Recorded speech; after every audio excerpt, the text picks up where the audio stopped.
So children, we are going to start electricity, and as you know, there are certain basic parts of electricity. If you can understand that, you can go through the whole chapter very easily.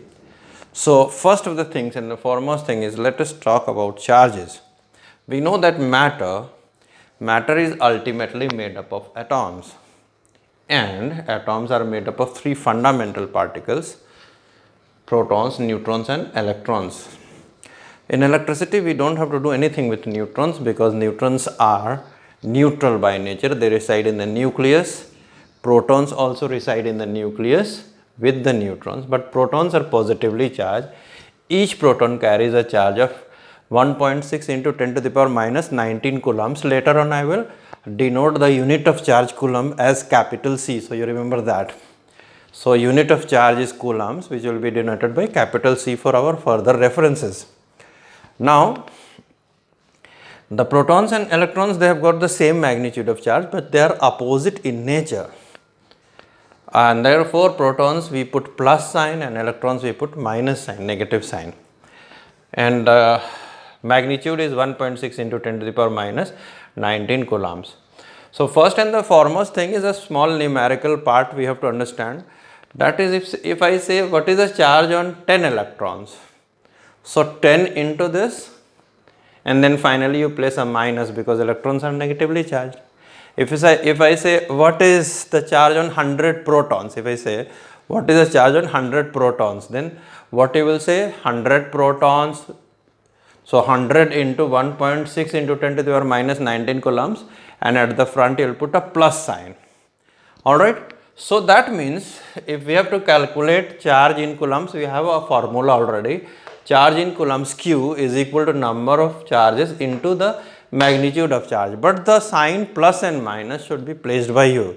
For example, if a neutral body loses electron, what will happen? It becomes positively charged, because we know neutral bodies contain equal number of protons and electrons, and charged bodies contain unequal number of protons and electrons. In chemistry or in all the places of science, we use the term ions.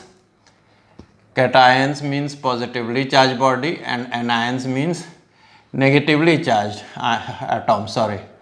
Cations positively charged and anions negatively charged. So a positive charged body of course will mean more protons and less electrons. That means it has lost electrons, because protons don't get transferred.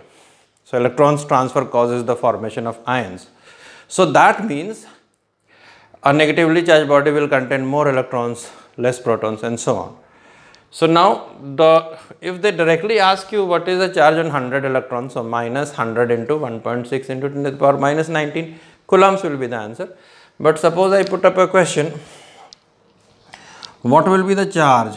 Question number 1 is, what will be the charge? What will be the charge? What will be the charge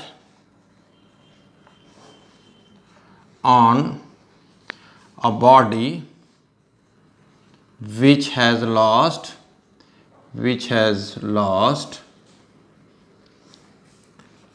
10 to the power 19 electrons? So the solution is simple. What is that? Q is equal to N into E. So this means that Q is equal to 10 to the power 19 into 1.6 into 10 to the power minus 19. That is equal to 1.6, but here there should be plus sign because it has lost electrons. So it will be positive charge.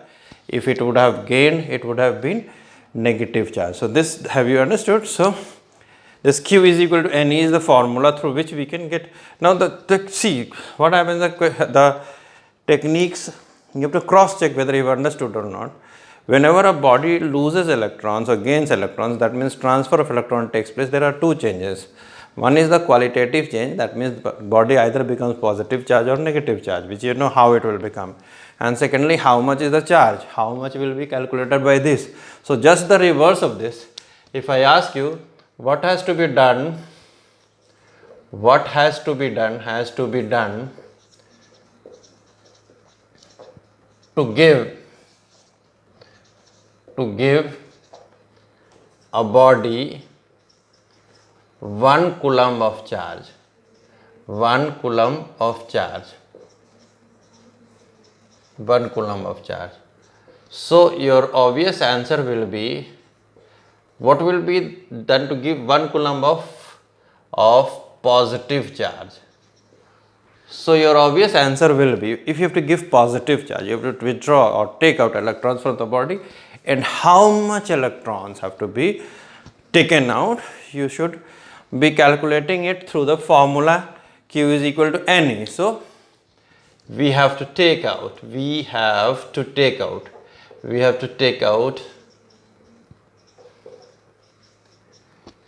N is equal to Q by E, that means 1 by 1.6 into 10 to the power minus 19 electrons. So we can solve it. 10 by 16 into 10 to the power 19. This goes on 0.625 into, so it will be 625 by 1000, that means 3 zeros less, so 16 electrons has to be removed. So if you take out this many electrons from a body, what will happen? If you take out this many electrons from a body, what will happen? The body will carry unit positive charge. Some children in competitive examination, those who are preparing for competitive examination, they have to keep these numbers in their mind. 1 coulomb of positive charge, take out 625 into 10 to the power 16 electrons. 1 coulomb of negative charge, given this much of electrons. Did you understand? So this is okay. Now, if a body gets charged, how do the body react with each other or interact with each other? Charged bodies, like charges obviously will repel and unlike charges will attract. That means there is a field around the charged bodies. Charged body where its influence is there, it can attract or repel.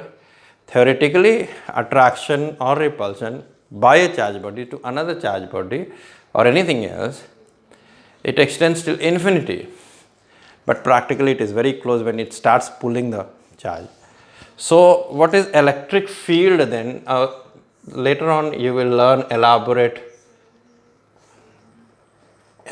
things about this electric field, but at present, for your basic understanding, electric field is all that influence around the vicinity of a charged body up till where its influence can be felt, and theoretically it extends till infinity, but practically it is very close to the charged body. That is what is very, very important, that a charged body will repel the same charged body and will attract. That means if you have to take a positive charged body too near a positive charged body, obviously it won't go. So you have to push, therefore you have to do some work. And as soon as you do some work, something gets stored in the body, a potential gets stored, the body can be able to work.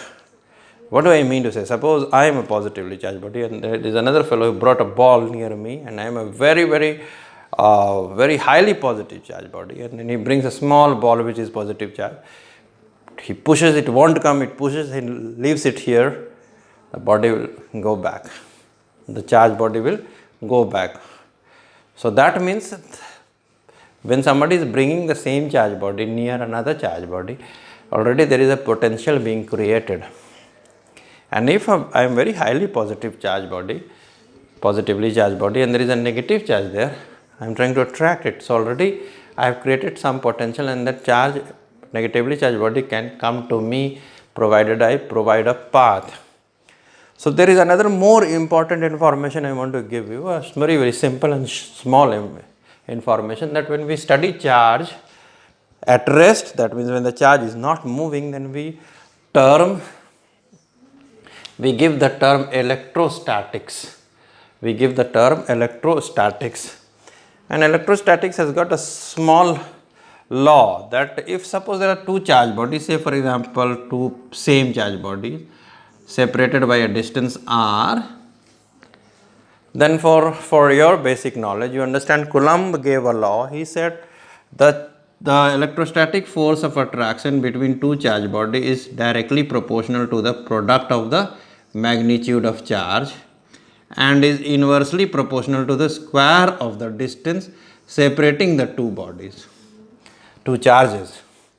It's like you can relate it to in ninth what you studied about gravitation and Newton's law of gravitation. It's almost the same equation we get. F is equal to K Q1 Q2 by R square, where K is a constant and K value later on in competitions and all you can be given. K is equal to 1 by 4 pi E0 ER, which is not of much use at present of your level, because I will come to that later, but this is what the Coulomb's law for attraction and repulsion on charge body, Coulomb's law. This is what Coulomb's law says. So this is the first. See, you recognize my video by video 1. So you can connect. Just look at this. You will be able to understand. I will give you certain worksheet on this, on numericals on this, and then if you have also understood this part also important, you have understood what is 1 coulomb of positive charge, a body which has lost 625 into 10 to the power 16 electrons. Thanks.